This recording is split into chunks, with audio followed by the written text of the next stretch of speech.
Hi friends, welcome to my channel. இப்போ நம்ம தக்காளி தொக்கு எப்படி ஈஸியாக செய்யறதுன்னு பார்க்கலாம் வாங்க. அதுக்கு பேன் ஹீட் பண்ணிவிட்டு 4 டேபிள் ஸ்பூன் ஆயில் ஊற்றிக்கலாம். பட்டை, கிராம்பு, ஏலக்காய் 2, கல்பாசி சேர்த்து ஃப்ரை பண்ணிவிட்டு சீரகம் 1 டேபிள் ஸ்பூன் போட்டுட்டு இப்போ கட் பண்ணி வச்ச பச்சை மிளகா சேர்த்துக்கலாம். ஒரு கொத்து கருவேப்பிலை, 2 பெரிய வெங்காயம் எடுத்து கட் பண்ணி வச்சுருக்கேன், அதுவும் நல்லா போட்டு ஃப்ரை பண்ணிக்கலாம்.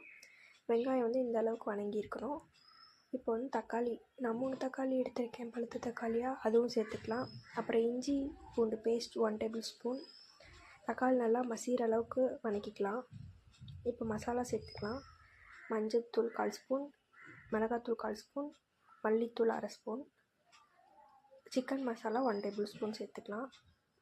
நல்லா மிக்ஸ் பண்ணிவிட்டு தண்ணி வேணுன்னா தண்ணி ஆட் பண்ணிக்கலாம், இல்லை வேண்டான்னா உங்களோட விருப்பம்தான்.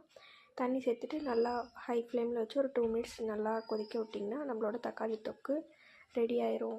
நீங்களும் இது மாதிரி உங்கள் வீட்டில் செஞ்சு பார்த்துட்டு எப்படி இருக்குன்னு கமெண்டில் சொல்லுங்கள்.